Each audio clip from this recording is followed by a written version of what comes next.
Hi guys, welcome to EmpowerIn and welcome to Anatomy 101. This is the 25th video in this video course. If you would like to see the entire course, make sure you click the link above. In this video, we're going to review the different muscles of the legs, including but not limited to the gluteus maximus, the gluteus minimus, the abduction and flexion muscles of the legs, the sartorius, and more. If you like this video and you want to see more videos like this, please do me a favor and give the video a thumbs up. Also, subscribe to the channel and hit the bell for notifications. Without any further ado, let's get right into the video.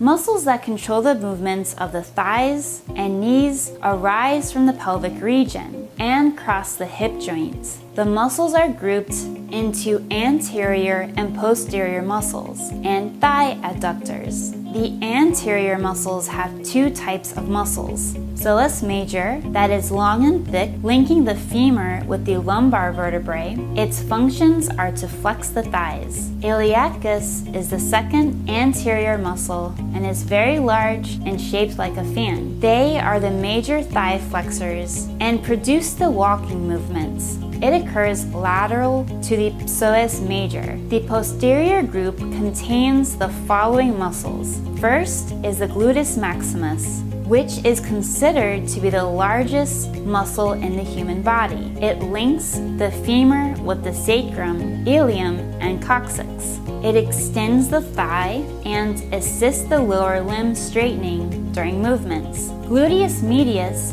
is the second posterior group and is partly inferior to the gluteus maximus, connecting the femur and the ilium. This muscle is involved in thigh abduction and medial rotation. The third is the gluteus minimus, that is also inferior and functions the same as the gluteus medius.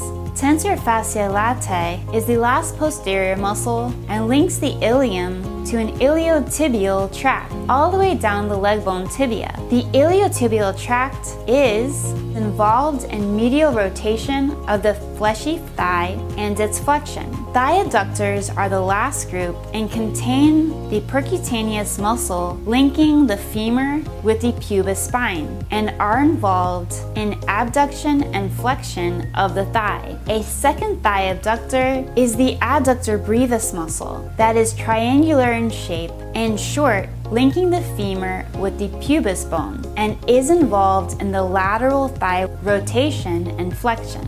Adductor longus is the third muscle and is functionally and anatomically similar to the adductor brevis, except that it's a little longer. The fourth muscle is the adductor magnus and is the longest of the adductors. It is also triangular shaped and links the femur with the ischium. It is involved in thigh abduction, extension, and assist in flexing.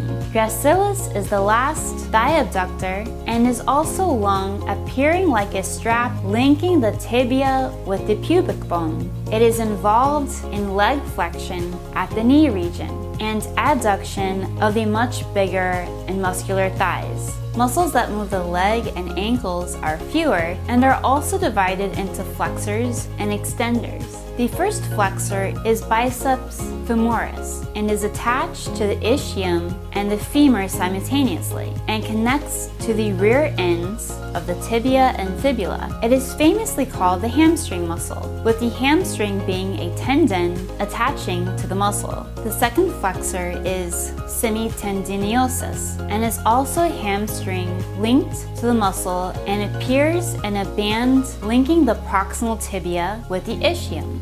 Semitendinosus muscle medially rotates the leg and flexes it while extending the thigh. Semimembraniosus is the third muscle and is also a hamstring muscle medially located to the posterior thigh and connects the tibia to the ischium. It's involved in thigh extension, medial leg rotation, and flexion. Sartorius is the last leg flexor and is a long muscle that also resembles a strap and connects the tibia with the ilium. extensor muscle that is involved with the leg movement is only one group called the quadriceps femoris, found laterally and anteriorly to the thigh, composing of the vastus lateralis, rectus femoris, vastus intermedius, and finally the vastus medialis muscle. All these muscles link both the femur and the ilium to the patellar tendon that extends as a ligament to the tibia.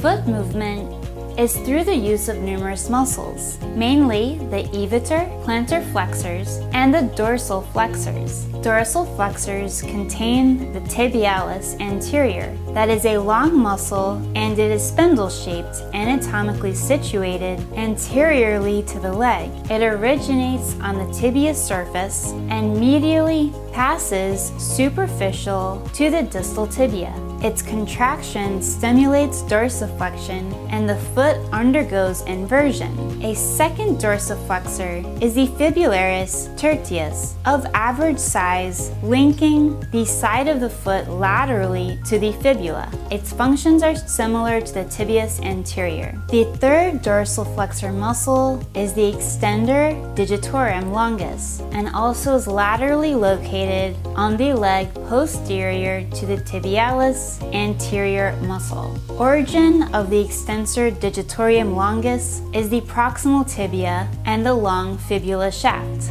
Extensor digitorum longus muscle is involved with the dorsiflexion, foot extension, and foot eversion. The final dorsal flexor is the extensor hallucis longus, linking the great toe with the anterior fibula. Contraction of the extensor hallucis causes foot inversion, the extension of the great toe, and dorsiflexion. Plantar flexors are the other type of foot muscles and consist of several muscles. The first one is the gastrocnemius. It is located posteriorly to the leg and forms a portion of the calf. The digital gastrocnemius links with the calcaneal tendon that moves distally to attach to the calcaneus. Gastrocnemius muscle is a flexor with a lot of power and propels the body forward during running or walking. This muscle causes leg flexion in the knee region. Soleus is the second plantar muscle. It is a very thick muscle adapted to its function by being flat. Anatomical location of the soleus is inferior to the gastrocnemius muscle, but they link together, forming the calf. The origin of the soleus is the tibia and fibula and attaches to the calcaneal tendon. This major plantar muscle works together with the gastrocnemius muscle, producing the plantar flexion activity of the foot. The third muscle of the plantar flexor group is the plantaris, which connects the heel and the femur. Its contraction causes flexion of the foot and knee. Flexor digitorum longus is the last plantar flexor muscle originating from the posterior tibia surface and links with the foot where the tendon extends from it and splits into four, attaching to the terminal bones, forming the four lateral toes. It aids in flexion of the foot, lateral toes, and foot inversion. These plantar muscles form the intrinsic foot muscles. The word intrinsic means originating from. Another foot muscle is the inventor group, which has only one muscle called the tibialis posterior and links the ankle with the tibia by a tendon. It is involved in plantar flexion and foot inversion. Similar to the adductor group, the adductor group contains only one muscle called the fibularis longus that is a long muscle and is similar to a strap that is found on the lateral region of the foot. It links the foot with the tibia and fibula through a tendon. It causes foot eversion, flexion of the plantar, and structural support to the foot's arch. Alright guys, I really hope you liked this video going over the different muscles in the legs. I hope you learned a ton. This is the 25th and the final video in this Anatomy 101 series. In order to view the entire course, make sure you click the link above and you will have a link to the entire Anatomy 101 course. If you would like to see an Anatomy 102 course, please do me a favor and give the video a thumbs up and also post a comment on where you would like this course to start at.